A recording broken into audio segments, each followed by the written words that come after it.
She can have mine. There's one with her name on it at the end. What policy is Okay. Good morning, everyone. Welcome to the May 29th, 2019 policy meeting. I would like to call this meeting to order, and we will begin with the approval of agenda. I'd like to make an amendment to the agenda. I'd like to add a discussion of Administrative Guideline 2-4 for crowdfunding. We had some questions at the end of last meeting with respect to student clubs and how the money flows to the schools and how much the cost is and if the company is bonded. Okay. So if we could add that somewhere to the agenda, that would be great. That would be great. So we're going to make 2-4 number 7. The discussion number 7. Yep. 2-4. Yep. Yep. Yeah, so 7 is 2-4 crowdsourcing update on administrative guidelines. 2-4. We talked about it at the last meeting. It's a fund sourcing thing. Okay. And with that, I move that we approve the amended agenda. Second. All those in favor say aye. Aye. Aye. Okay, that brings us to approval of the April 16th, 2019 open session minutes. I move that we approve those minutes. Second. Okay, all those in favor say aye. Aye. Aye. Okay, so we will jump right into policies for second review, and we'll start with 4-8, child abuse reports and investigations. Yes, this policy came before you. This policy came before you at the last policy committee meeting and then to the full board. I have received no recommended revisions or changes since it went to the board in the beginning of May. And we would ask that this go for approval at the June 4th meeting. I recommend that we go through all of these and we can make that cumulative recommendation. Does anyone have any comments about 4-8 before we move on? Okay, yes. Michelle, can you just remind us the very first sentence on this, 2 separate systems that mandate reporting? Why is that the case? Just recently, the state added the reporting to the Department of Health and Human Services and the Division of Childhood Development and Early Education. That's a recent addition. Previously, the only reports to DSS were based on caregiver neglect and abuse, and the state has added this to deal with facility and daycares and abuse in those situations. So that's kind of the change, and it also addresses. They've broadened it to include human trafficking and those kinds of sex trafficking, involuntary servitude. Those We talked about this at our last meeting. Yeah. Just another reminder, is the reporting within a 24-hour or a 48-hour? Golly, I don't know that there's. I think it's an immediacy reporting. I don't know that there's a specific time frame. It says immediately, Yeah. or at least to the principal. Okay, any other questions or comments? Then we'll move to policy 4-13, school assignment. And this is a similar situation. It came before the policy committee at the last meeting to make some clarifications regarding the length that a transfer was valid for, and just some technical changes from to the Office of Student Assignment. And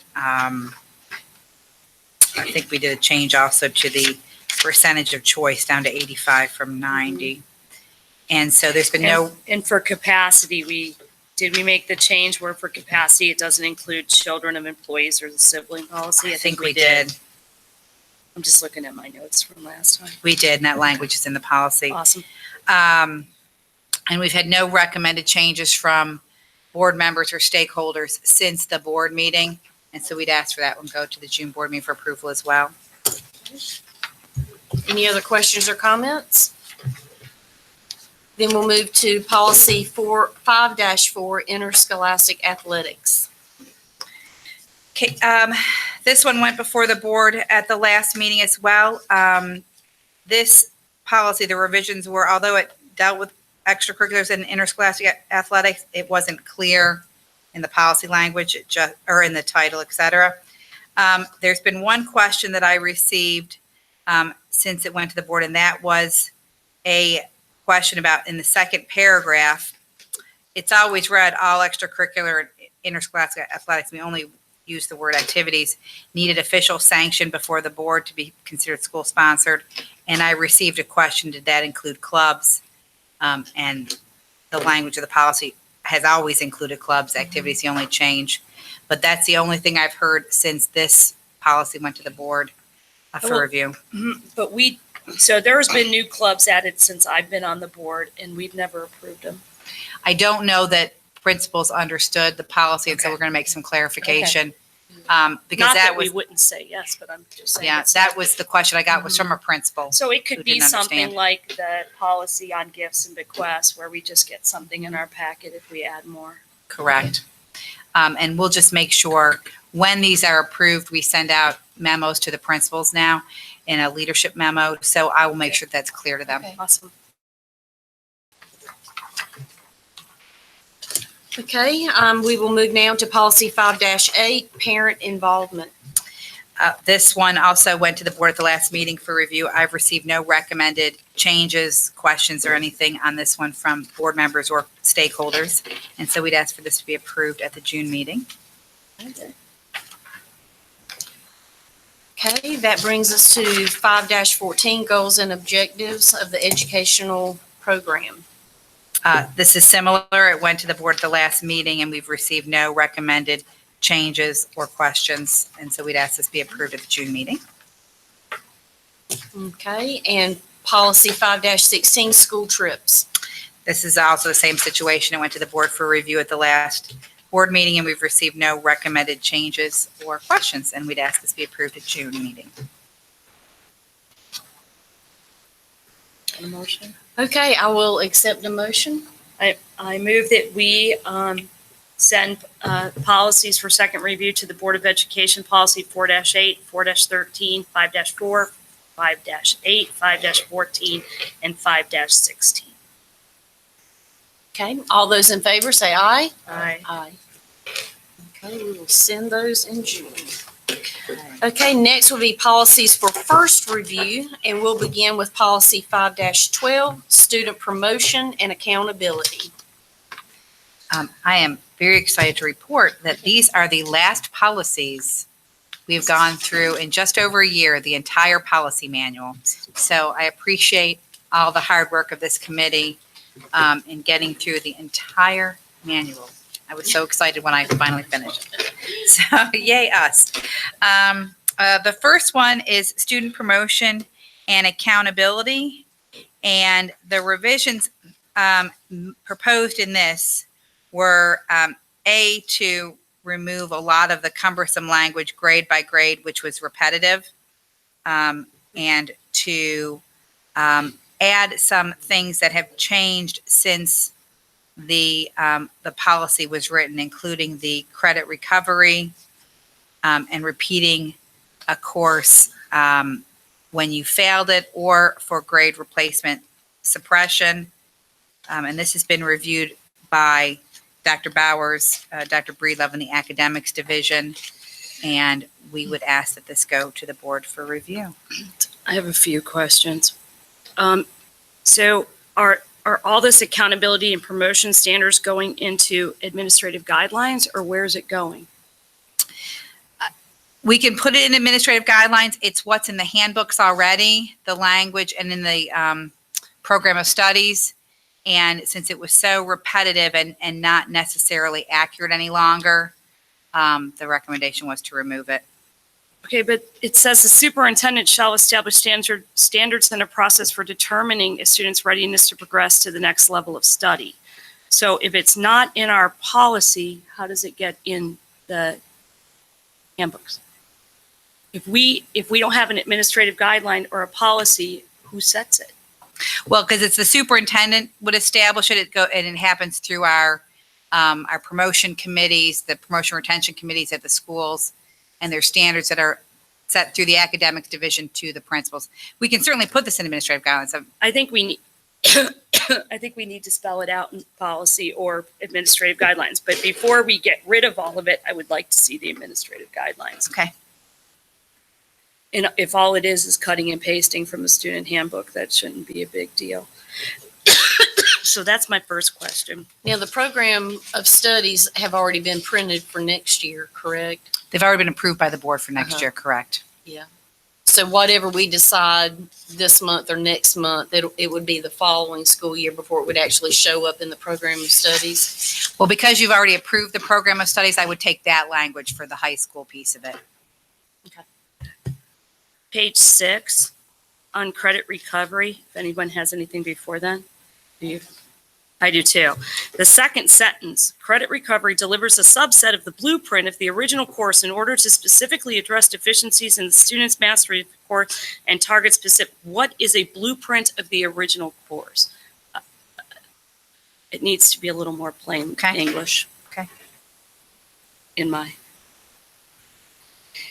And then it says that the superintendent shall develop procedures addressing the implementation of credit recovering opportunities across the school system. Are those going to be administrative guidelines as well, or where's that going to be? Those are in the high school program of studies. Okay, so instead of saying that, can we say that it's in the, Sure. okay. In high school program of studies. Okay. Do you have any more on that page, Candace? Okay, go ahead, you first, So before I move on.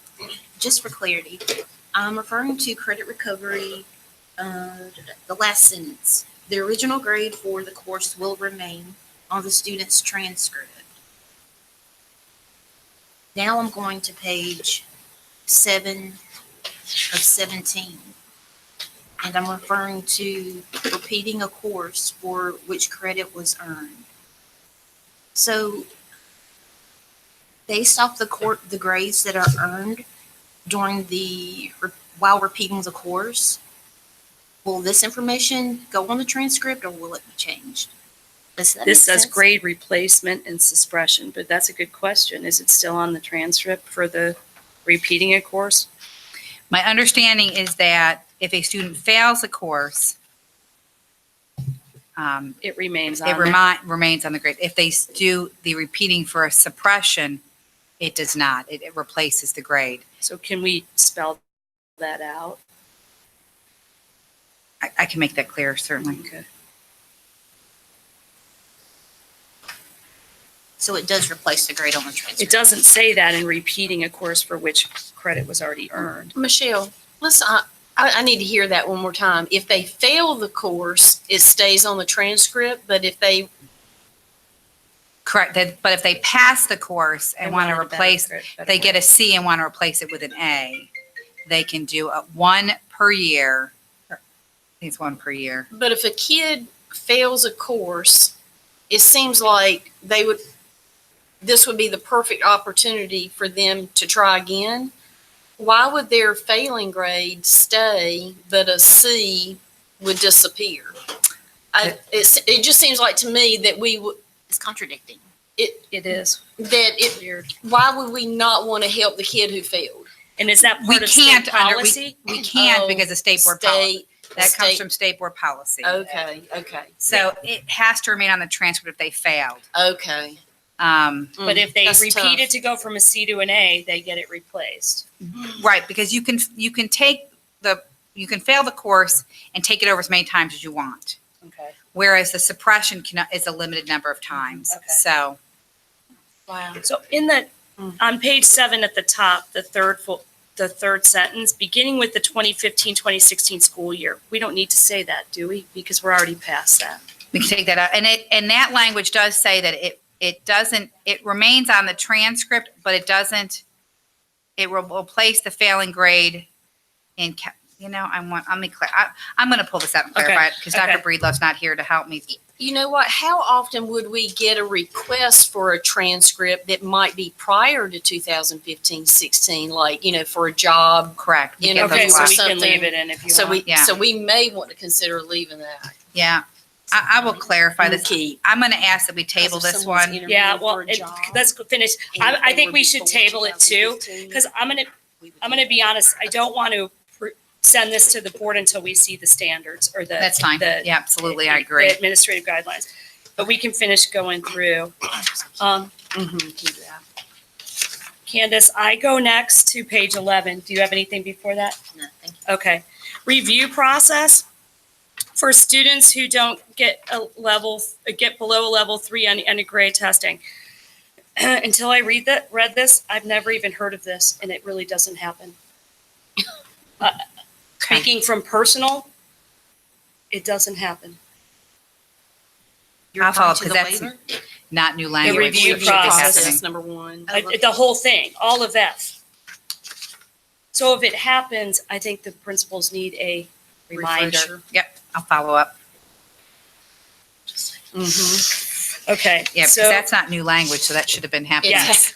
Right. Page 12 at the bottom starts credit by demonstrated mastery. Yep. So maybe this is wrong too. On page 13, beginning with the 14-15 school year, I think that can come out, right? Okay. The superintendent shall provide opportunities for students in grades through 12 to earn credit by, yes. Yeah. Yep. I think you're good there. Take that out.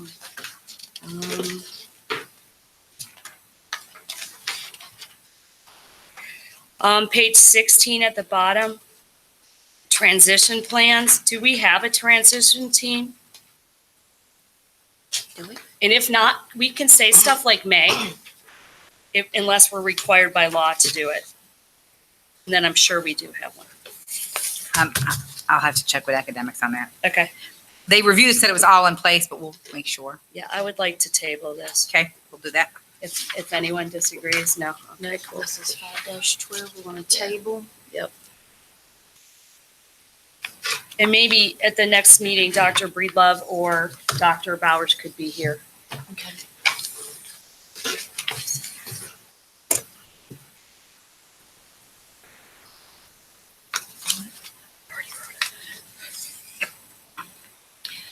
Okay, that brings us to policy 5-17, alternative learning programs. And this policy was amended to kind of develop or to enumerate the different ways that students can be transitioned to an alternative program. And I like that we did that because it goes along with the disciplinary stuff that we have in place as well, and Correct. it outlines it here.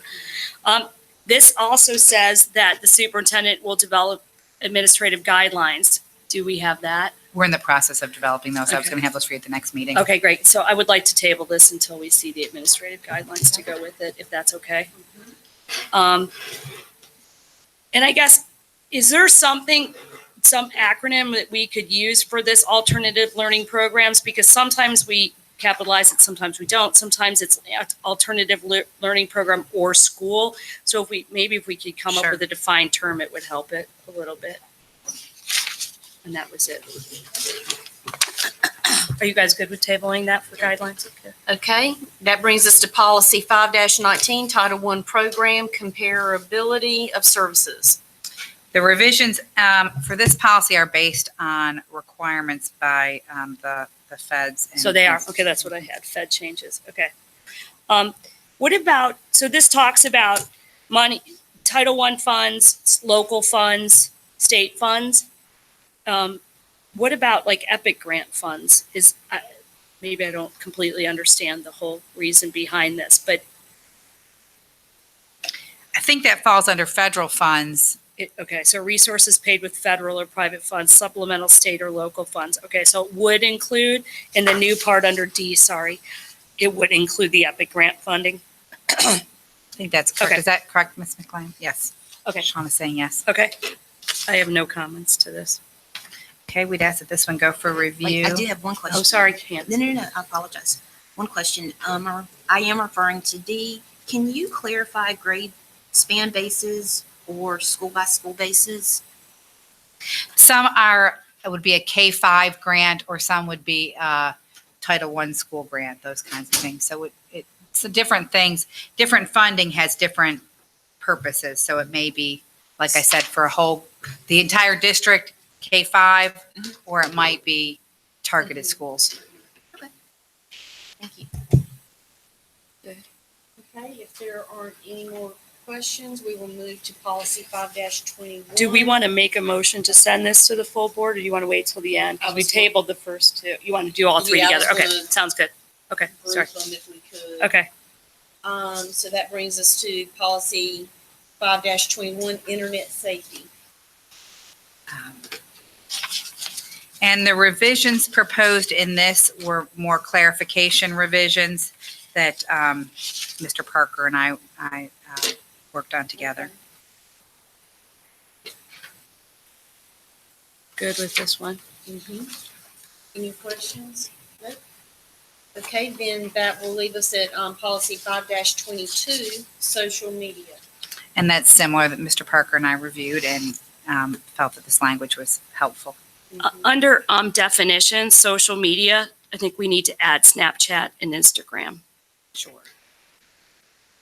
I think Facebook, the kids don't even do anymore, do they? That's all for us. And should there, and I guess I didn't go back, this is a question. Do we reference the administrative guidelines in the actual policy? Because on this one, I don't think, is it, and that's another question. Is the administrative guideline 5-22, is that new or not new? That is not new. It is not new. It just came up for review. Okay, because the policy did. Okay. Because the policy came up for review, Okay. I attached that. Okay. So do they reference the guidelines just because, will they know to go there? They're attached in the policy manual. The only time they're referenced in the policy is when they're required and you're directing the superintendent to do so. Okay. Okay. I'm good with that.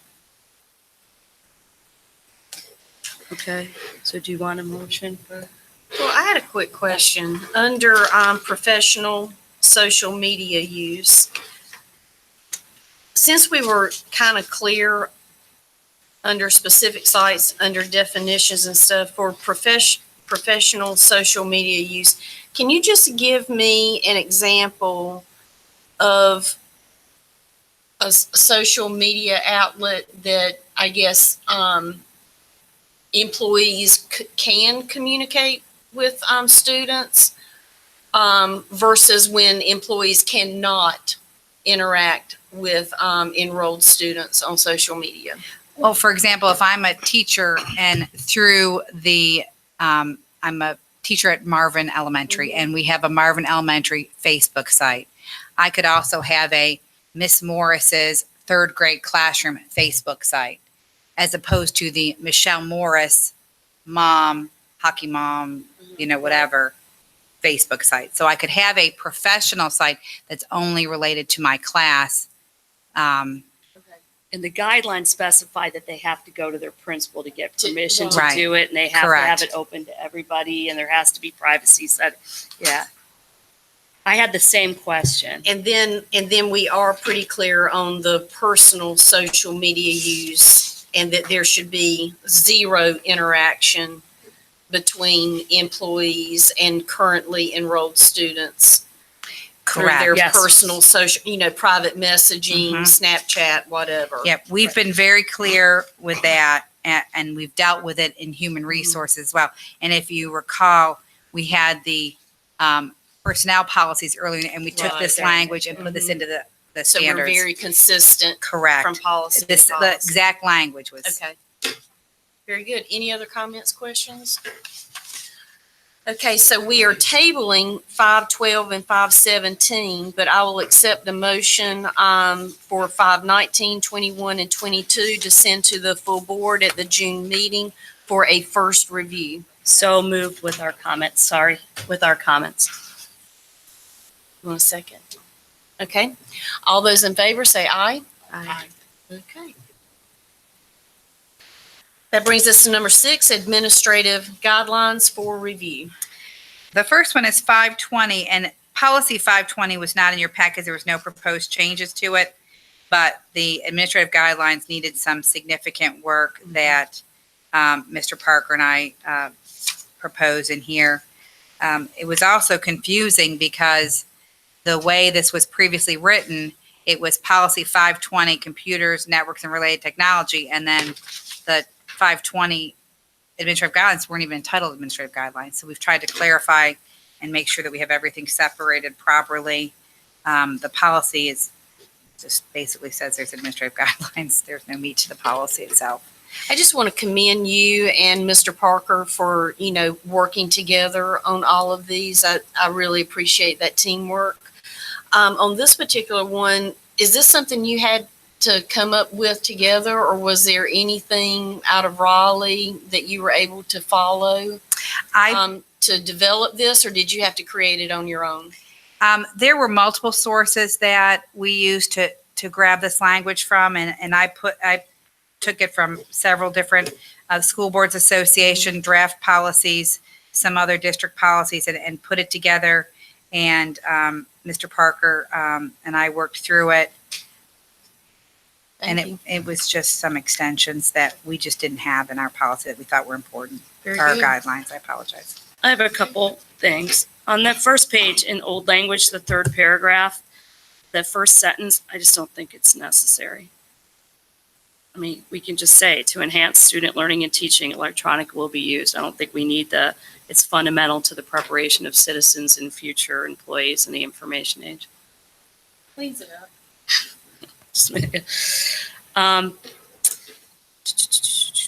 I just have a couple little things, but I'll just give those to you. Okay, page 1, 2, 3. Under third full paragraph from the end, staff must be ever alert that information, that one. The second sentence, do not use electronic resources to store or communicate confidential information such as, but not limited to, personnel matters, investigation information. I assume that principals' computers contain all that stuff, as do ours.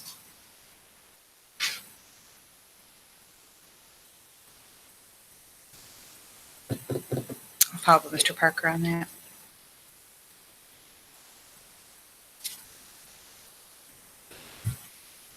On the next page, the first full paragraph is all Union County Public School staff members shall sign the staff user agreement.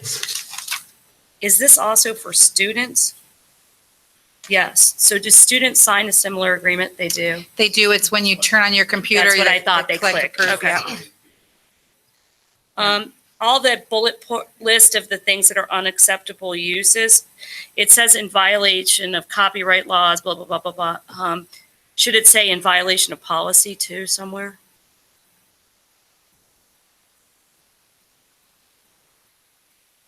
Yeah, certainly have that. That's not there already. Going back to her first question, are minors allowed to agree to something without their parent also signing it? The or- packet that students receive with their laptops, parents At and the students beginning both of- sign. Okay. But then when you turn on your computer, Okay. that whole user agreement comes up and you click, yeah. And then the other one's a silly question. It refers to the Director of Media and Technology. Is that what it's called, or is it just called She is technology? on, it doesn't have a page number. I'm but- sorry, third to last page. I'm sure it comes up before then, but that at the top of the page. Sorry. Towards the bottom, it says page 6 of 8, if that helps you get to the right page. Okay, so up at the top, it says Director of Media and Technology. Isn't it just the tech? And then below there, it says underneath the first set of the bullets, network devices shall only be purchased through the Media and Technology Department. Isn't it just the technology? Yeah, tech services. Okay. Or whatever it's called today. Yep, I'll fix that. Thanks. And I think that's all the ones I have. I have a little couple things. Okay, thanks. Does anyone else have anything on the rest of this administrative guideline? If not, we will move to Administrative Guideline 5-22, social media. There's no proposed revisions to that. Those are included because the committee asked when we review policies if there's administrative guidelines Okay. that are affiliated with it, and we already done 522 in the policies for first review. I have a couple questions. Sure. 1B, at the end of it, the last sentence, for example, the professional sites can identify the school department or particular grade that is utilizing the site. And then under 2D, it says to avoid the appearance of speaking for or on behalf of the Union County Public Schools, employees should never identify their place of work. That should be clear because that's for your personal sites. Okay, it's under the, so Yeah. we need to just move Yeah, that. we need to Okay, that's what correct I thought. Okay, cool. Give me an okay, no. E, professional social, 1E, sorry, professional social media sites that are non-school based. Give me an example of what would be a professional social media site. Like if somebody owned their own business, is that what we're talking about? No, there's departmental. School-based would just be at the school level, but if Dr. Topper were to have a professional social media site, it's non-school based. Gotcha. Okay. Under 3C, unless somebody has something before then, anybody? Last sentence, the employee, okay, if the employee who creates a professional media is notified of questionable communications or behavior on their site, they may remove the material. The employee must contact the appropriate authorities where required, as well as their supervisor. Who's the appropriate authorities? Are we talking about law enforcement? Could be, yeah, it could be Jared, it could be law enforcement. It would depend on what the activity, the questionable communication on the site would be. That's all I have. Anything else? Okay.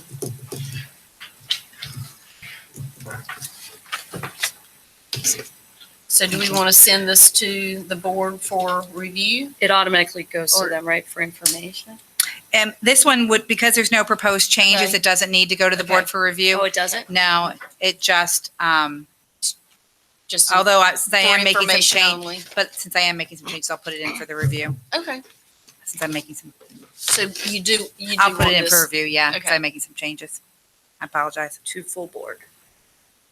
So I would need a motion. Well, move No. to send this to the full board. The administrative guidelines 5-20, 5-22. Okay, all those in favor say aye. Aye. Aye. Very good. Okay, action items to Board of Education. We are going to send, We added the crowdfunding. Did we do that before? We had that as number 7, yes. okay, so let's discuss, policy 2-4, crowdfunding. Yes, the committee had some questions. One was on the clubs and athletics. Shauna McLam, Tyre Stalwart, and I met yesterday, and we're clarifying that we are opening it up to school-based organizations that are run by the school, i.e. clubs. If there is a booster club, they will continue to use their own crowdsourcing sites, but anything that is school-run, it would be handled through Student this. council, Correct. Beta, Beta, National Honor Society, Yeah. all those. Yeah. Okay, Okay, There was a question about how much the fees were. yes. There is a 5%. Living Tree keeps 5%, and then there's a 30-cent per transaction fee. And then there was a question about bonding and 3 insured. cents, is that what you said? 30 cents. 30 cents. Yeah. That's high. It's actually lower than donors, the teachers choose, and the other ones that. PayPal is less than that. Well, part of it is that the transactions happen through PayPal. That's where the bonding and insured comes in. So then you're paying, okay. Is But the 5% is high, not the 30 cents. So like, for example, PayPal is like 2.8% or something. Right. That is both Living Tree and So it's PayPal. both. It's Mhm. the combination. Yes. It's And we 5% couldn't total. just do it through PayPal. It would be too difficult. That's what I thought. Okay. That was all the questions, right? that was the ones that we Bond, had. so it's bonded through PayPal. which Correct. Makes me feel good. Yeah. Okay. And the percent, that's it. And oh, how often is the transfer gonna take place? Like how quickly would, if student council's doing a fundraiser, how quickly would they get their funds? We can sweep it daily, weekly, monthly. We've decided Okay. at the beginning to do twice a month, Okay, just to That's- kind of get it together. As we see it grow, we probably will do it because there's going to be a reconciliation where we have to take it comes into our account, we have to distribute it to the school. And there's going to be a way that you can tell. So let's say there's a few fundraisers or going out at the same time, you'll be able to segregate They have each of those. they have a Okay. report, and part of the process of setting it up, the bookkeeper or whoever they've designated will go in and actually put account codes in there that correlate with school funds. Okay, great. No, twice a month to start with, yeah. But it's swept into their account daily. Yeah, it's into their account daily, but they'll reconcile it twice a month. So do we want to send this policy for first or second review? It's an administrative guideline and it already went. Correct. We agreed for it to go to the full board, but we just wanted these questions answered. Okay, so this does not need to go back to the full board? No, correct. And the only reason I remembered it was just Katie's the minutes. minutes. Oh, Said it all. okay. So are there any other items that the board wants to discuss? That's it. Okay, then I will entertain a motion to adjourn. So moved. Okay, all those in favor say aye. Aye. Okay, thank you very Thank much. you so much. Thanks.